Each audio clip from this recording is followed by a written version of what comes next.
Welcome to One on One on God 101. Our guest today is America's favorite house guest from Big Brother season 25 and Comp Beast, Cameron. Cameron, welcome.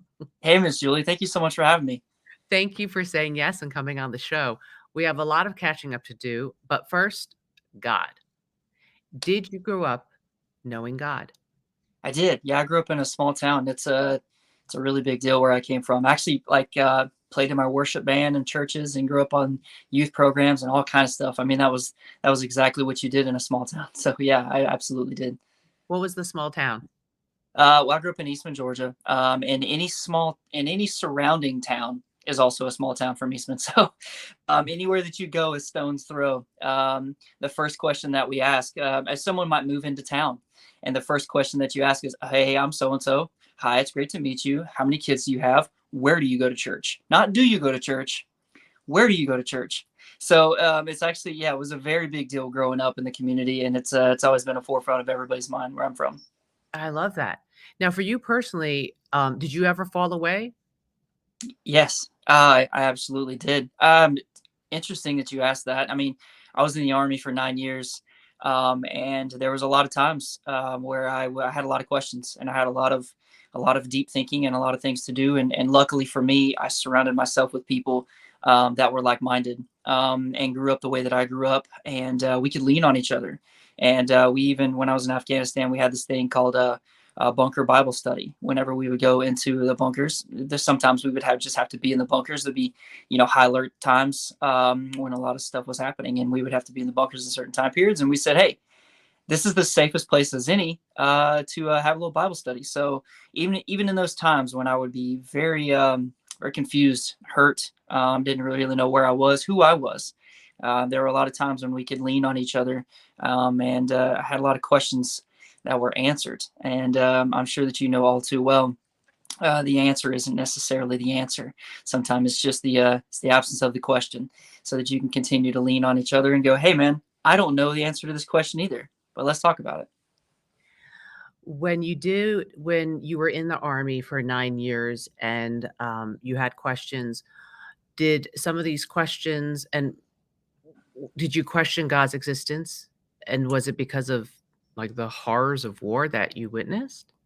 I would question a lot of things, absolutely, from just a lot of internal struggles and problems that I have, not necessarily from the horrors of war, but the things that I had seen, things that I had done and been through. They were very tough. And it wasn't necessarily a lot of I'm pretty empathetic. So it wasn't necessarily always something that I was going through, or much less that I was witnessing going on with people, that would make me go, why? What's really going on here? And it wasn't until I really got home from Afghanistan, and I lived by myself and I had my own place, and I went through some pretty dark times internally. I had a lot of things that I had to think of, and again, I didn't know the answers, and it got even worse because I didn't have that connected group of people surrounding me at all times anymore. I wasn't just in a tent with a guy where I could just cross the hall and go, "Hey, man, I'm feeling some stuff. What do you think?"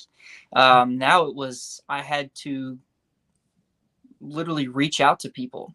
And if you're going through things like that, that's even harder. And you feel that much more alone, and you feel that much more lost.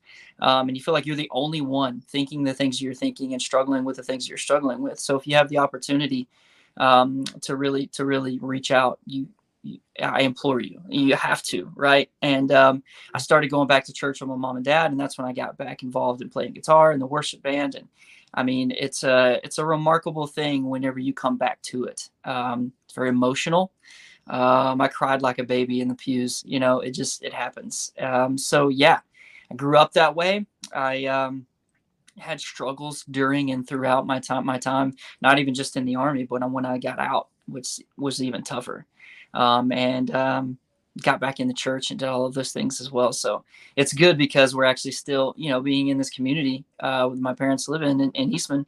I still have people that message me and call me and say, "Hey, man, we want you to come back. We want you to do this. We want you to come run this worship service and be with the youth and do all these kinds of stuff." So it's an honor. Thank you for sharing that. That is so powerful as it's one thing to grow up with it, and that's part of your community's lifestyle, right, way of living.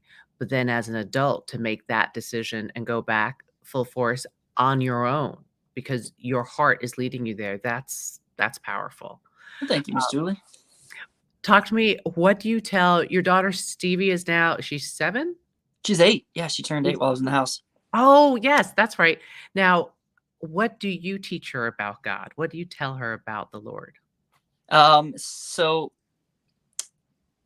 I don't know that yet. So it's tough being a parent. I'm a first time parent, Yeah, as yeah. everyone is, I assume. So it's tough for me to kind of float those waters and navigate that stuff because growing up, my parents, you just grow up in it.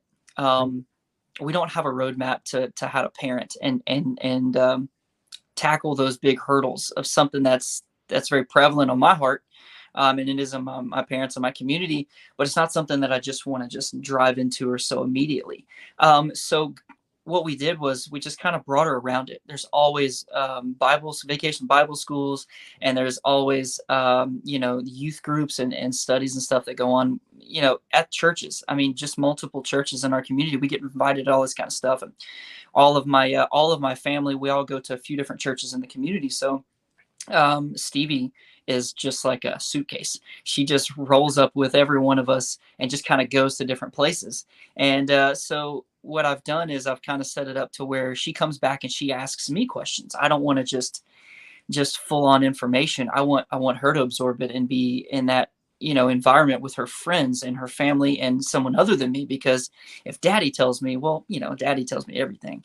I want her to kind of feel it herself and her to come back to me and go, Daddy, what is this? And then we talk about it. And I said, well, hey, here's what we think. Here's what I feel. And here's whenever we're talking about it and we pray about it. And this is what love means to me. And I mean, I tell you every day and you tell me every day multiple times. And there's a love that's bigger than both of us. And she's like, wow, cool. And she wants to go back.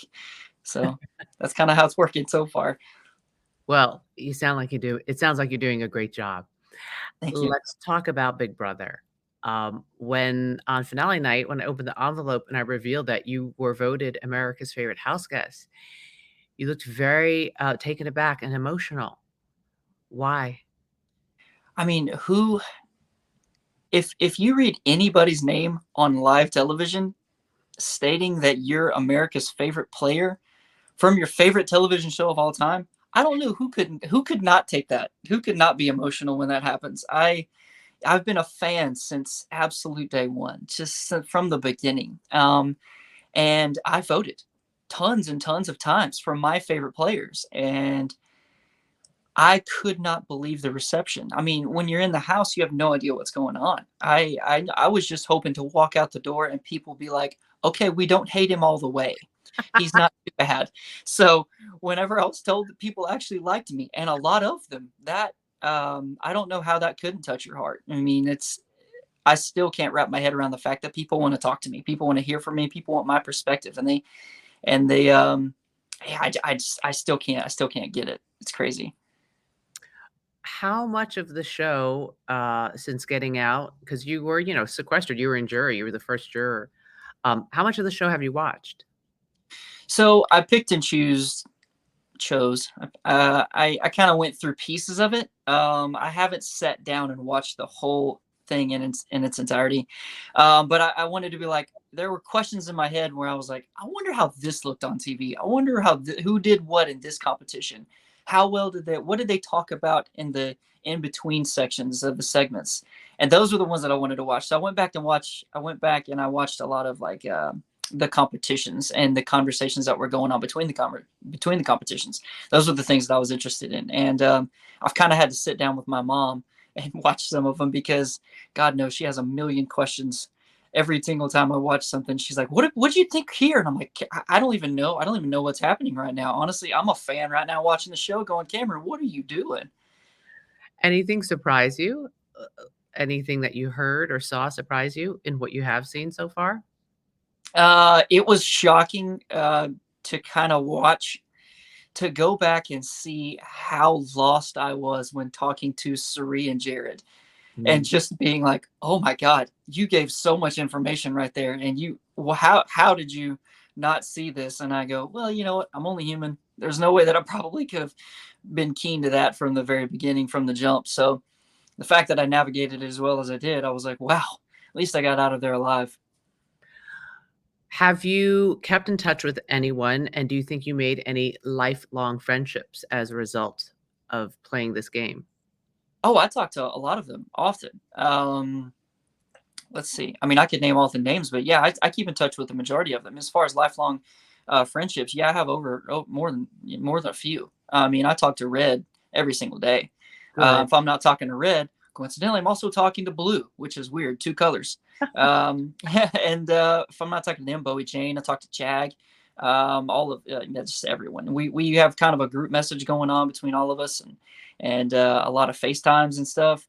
I was out literally in Florida like 2 nights ago, and me and Stevie were dancing on the dance floor. And I came off the dance floor, and I saw that Bowie and Jag were talking. So I called both of them at the same time and just FaceTime and we just said, "Hey, I love you. We got to get together. We got to plan some stuff. We got to do this." So yeah, I try to keep in touch with everyone as much as I can. You won $50,000 as a result of being voted America's favorite house guest. Do you know what you are going to do with it, or have you done anything yet? Um, So I am going to build Stevie a pretty sweet tree house at my parents' house. My parents' house is kind of where we all gather and what we do all the time. So I want her to have something really cool. She's like, "Daddy, I want it in our new house," and I was like, "Well, I can put it in this house, and it'll be awesome because we have plenty of really big trees right outside the house." So yeah, the first thing I'm going to do is make sure that I build her the coolest tree house that she's wanted for the last 5 years. She's been begging me for one. Outside of that, just make sure that I'm setting myself and Stevie up. I mean, there's a lot of things that are coming up that I want to make sure that she has the opportunity to do that, financially we haven't had the ability to do. And I want to take this time and do as many things for her as I can. Because growing up, my dad was always trying to get me to focus on one thing, get it done, make sure that you're good at one thing. And I was like, Dad, I want to do everything. Just want to do all kinds of stuff. And she has that knack too, where she just wants to do 1,000 things. And I say, well, let's go do every single one of them. Ah, beautiful. Well, it sounds like you have that money and a plan, that money earmarked well and a great plan. And I just wish you Godspeed in all your endeavors, Cameron. And I thank you from the bottom of my heart for you sharing your testimony and your faith story with us. My God, thank you so much, Miss Julie. And I believe that congratulations are in order for you as well. I heard that you're being honored soon. And I just want to say, I don't think they could honor anyone better. I'm so proud of that for you. Thank you. Thank you for being exactly who you are and always being there for me growing up, even though you did not even know me, but you were always there for me. And that's really cool. And I can't believe that I've made a new friend on this journey. Thank you so much. This is not goodbye. This is until we speak next time. Thank you, Absolutely. Cameron. Thank you so much, Miss Julie.